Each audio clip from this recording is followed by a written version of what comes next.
My new step-aunt sold my late aunt's priceless book collection, and by doing so put my uncle in the hospital.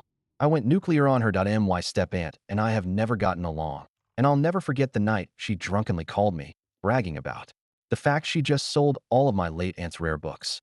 I sold them. It was all junk anyway, she slurred. I've always hated how you guys kept her a part of your life. You need to learn to let go. You should look at it as a favor, really.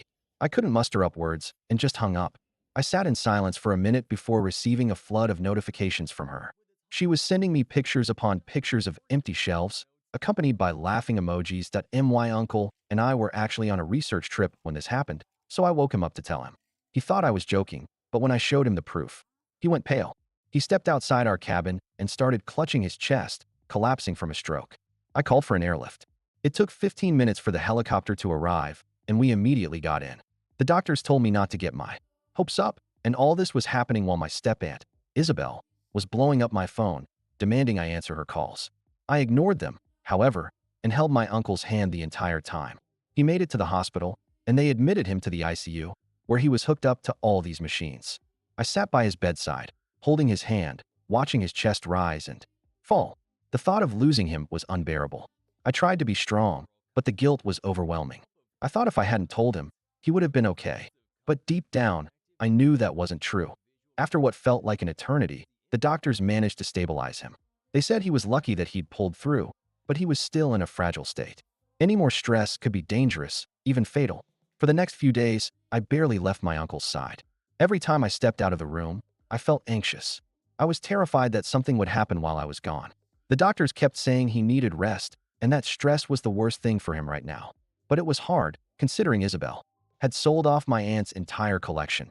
Isabel was always bitter about my late aunt, Eleanor, and the reverent way our family spoke about her. Last Thanksgiving, we were all gathered around the dining table. It was the first time my uncle had brought his new girlfriend, my soon-to-be step-aunt, to a family holiday. Everyone was curious about her, eager to meet the woman who had finally brought a smile back to my uncle's face after years of grief. I remember sitting next to my uncle, Isabel on his other side, her hand resting in his. She seemed a little nervous, but who wouldn't be, meeting the whole family for the first time? My uncle kept reassuring her, yes, we were making plates for the table. The conversation naturally drifted to memories of my aunt. It was like that every year. No matter how much time had passed, she was always present in the room with us. Aunt Linda told Isabel that she was just as beautiful as Eleanor was. My brother sure knows how to pick them, she said with a smile. There was a murmur of agreement around the table, and I saw Isabel's smile fade for a moment, but she quickly bounced back and nodded politely. As the dinner went on, the stories about my aunt started flowing. How she used to find first editions in dusty old shops, how she could always spot a forgery, and how she had this way of making everyone feel the magic of a good book. Isabel sat there, smiling and nodding, but I could feel the tension building. In her it was when Uncle Joe started the prayer that the energy in the room really shifted. We all bowed our heads, and Uncle Joe, who always led the blessing, began to speak. Lord, we thank you for this meal and for the family gathered here. Today, we ask that you bless our food and our time together. And we especially ask that you continue to bless Eleanor's soul. May she rest in peace, and may she know that she is missed dearly every day. As soon as he mentioned my aunt's name, I felt Isabel shift uncomfortably in her seat. Her hand, still holding mine under the table, suddenly felt tighter. I looked up at her, and though her eyes were closed for prayer, I could see how uncomfortable she felt. It was in that moment I realized. She was bitter about my aunt, about the way we all still talked about her, about the fact that no matter how hard she tried, she would always be competing with a ghost. When the prayer ended, she quickly let go of my hand and reached for her wine glass, taking a long sip as the rest of the family echoed, Amen. My uncle, oblivious, just smiled at her and gave her hand another reassuring squeeze. But I saw it point one day at the hospital. My uncle woke up, and he was more alert than he had been in days. He looked at me with those tired eyes and said he needed to talk to Isabel. I was scared for him and of what could happen if we pushed her too far, but my uncle was insistent. He wasn't the type to let things slide, and I knew that holding on to this, letting it fester, would only make things worse for him. So I agreed. We would confront her, but we'd do it together. We waited until my uncle was discharged from the hospital. He was still weak. We decided to confront her at home. When we got back to the house, the tension was heavy. Isabel was sitting in the living room, watching TV like nothing had happened. The sight of her made my blood boil, but I kept it together for my uncle's sake. He told her that they needed to talk, and when she noticed my uncle was home, she tried to greet him with open arms. He pushed her away, and she looked stunned. She asked what was wrong with him, and he laid it all out. "You know damn well what's wrong. You sold all of my wife's books," he said. For a moment, she paused and turned red. She then tried to justify it by blaming my uncle for still loving my aunt.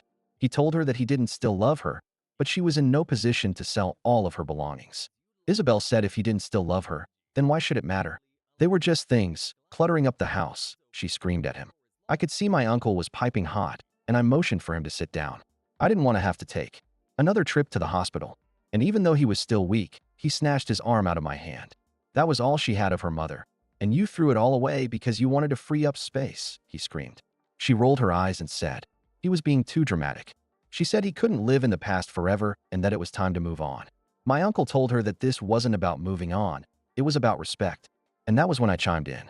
The fact that she didn't seem to be remorseful at all infuriated me. She told both of us that it was her house as well and that she was the wife now, and if we had a problem with that, then we both could leave. She even said that we should be thanking her for removing all of my aunt's belongings from the house. She told me that with that stuff gone, we could both heal faster and not have a constant reminder that she was dead. My uncle said he paid the mortgage and that his name was on the documents. He told her she needed to leave immediately. This seemed like the final straw for him, not including the fact that she did not visit him while he was in the hospital. She refused to leave, and the argument got heated. My uncle looked pale again, and I forced him to the couch. I told her to leave him alone. She didn't care that she was causing him so much pain. After my uncle's color returned and his breathing was stable, I helped him to the bed. The morning after the confrontation was eerily quiet. The tension from the night before hung in the air. It was impossible to ignore. My uncle was still in bed, exhausted and emotionally drained from everything that had happened. I could hear his slow breathing through the thin walls. I made my way downstairs, half expecting to find her gone. But no, she was there, sitting at the kitchen table with a cup of coffee in hand, as if nothing had happened. She didn't even look up when I walked in. Her focus was entirely on her phone, her fingers moving rapidly across the screen. As I poured myself a cup of coffee, the phone call started. First, it was my aunt. She asked me what was going on and why Isabel had called her in the middle of the night, crying about how my uncle and I were ganging up on her and treating her like an outsider in her own home. I tried to explain what really happened, but the more I talked, the more I realized that Isabel had already convinced her otherwise. Then it was my uncle's best friend who called to say he was worried.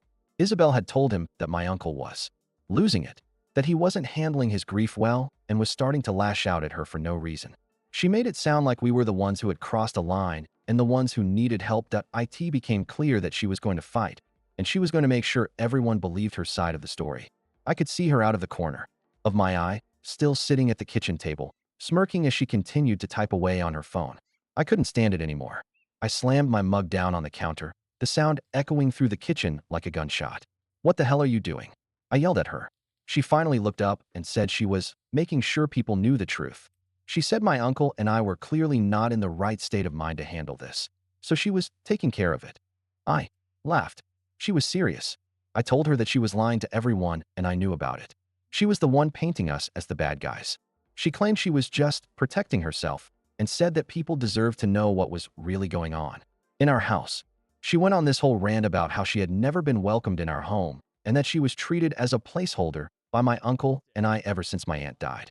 I told her that this was my uncle's home and said she was bitter since she wasn't half as good a woman as my aunt was. I said she needed to get out or I would call the police. She stood up slowly, her eyes never leaving mine, and said, "We'll see about that." And with that, she brushed past me, leaving me standing there as the door closed behind her. I realized that this was far from over. Isabel was going to fight dirty, and if we didn't find a way to stop her, she was going to take everything from us. After all the calls from family and friends, my uncle started stressing, and then his health started to decline again. He was stressed all the time, barely sleeping, and it was taking a toll on his heart. The doctors warned us that he couldn't take much more of this, that if things didn't change, he might not make it. I couldn't stand by and watch her destroy him. We needed to get her out of our lives, but she wasn't going to go quietly. That's when I realized we needed legal help. We found a lawyer who specialized in family law, and we started the process of filing for divorce. It was grueling, and Isabel fought us every step of the way. But the more she fought, the more her true colors showed. She tried to play the victim, to paint us as the bad guys, but it didn't work. The court saw through her lies and saw the damage she was trying to do. She had no remorse or empathy, just a burning desire to get what she wanted, no matter who. It hurt. The divorce was ugly. She dragged it out as long as she could, trying to drain us financially and emotionally. But in the end, the court ruled in our favor. She was forced to leave, and we were finally free of her. After she was gone, it took time for us to heal. My uncle's health slowly improved, but he was never the same. The stress had taken its toll, and he was more fragile than ever. We focused on rebuilding our lives, on finding a new normal. It wasn't easy, and there were days when the weight of everything we'd been through felt like too much to bear. But we had each other, and that was enough. We didn't talk much about my aunt's books after that. The loss was too painful to pierce. The twist. One day, as we were going through some old boxes in the attic, I found a small, leather-bound journal tucked away in the corner. It was my aunt's handwriting. My heart skipped a beat as I opened it. Tears formed in my eyes as I read the words she'd written before she passed. She talked about her love for my uncle, for our family, for the bookstore. But then I found a series of entries that made my blood run cold. She wrote about a silent partner, a man who had helped her start the bookstore years ago, a man she had loved before my uncle. His name was Mr. Harrison, a respected local historian. The journal detailed their arrangement. He provided the initial capital, and she provided the expertise. They were partners, 50-50, but he had insisted on remaining anonymous to avoid a scandal, as he was married at the time. The bookstore, our family's legacy, didn't just belong to us. And at the end, she wrote, "No matter what happens, always remember that the truth is with you, in every story, every page." The archive is there. I held the journal close to my chest and felt a sense of purpose that I hadn't felt in a long time. My aunt was gone, but she had left me a weapon. I spent the next week tracking down Mr. Harrison. He was an old man now, a widower, living quietly in a small cottage on the edge of town. When I showed him the journal, he cried. He told me he had thought the proof of their partnership was lost forever. He also told me he knew the exact value of every book Isabel had sold. She had sold a collection worth over $1 million for a mere $10,000. We went to our lawyer with the new evidence. The legal battle that followed was swift and brutal. Isabel, who had been fighting for half the value of the bookstore in the divorce, was suddenly faced with a lawsuit from Mr. Harrison for her fraudulent sale of his property. She tried to claim the journal was a fake, but my aunt's handwriting was unmistakable, and Mr. Harrison had his own documentation to back it up. Faced with criminal charges for fraud and theft, Isabel crumbled. She dropped her claims to the bookstore and disappeared, leaving a trail of debt and destruction in her wake. As time passed, the pain started to fade. My uncle and I were closer than ever. We knew that we couldn't change the past, but we could determine our future. And that's exactly what we did. We partnered with Mr. Harrison and revitalized the bookstore, turning it into a thriving community hub, just as my aunt had always dreamed. It was a fresh start. The first night in our newly renovated store, we sat in the back office, surrounded by the smell of old paper and new beginnings. And my uncle turned to me with a small smile. "We made it," he said. "Yeah," I agreed. "We did." And through it all, I knew that my aunt was watching over us, and that she would have been proud of the people we had become.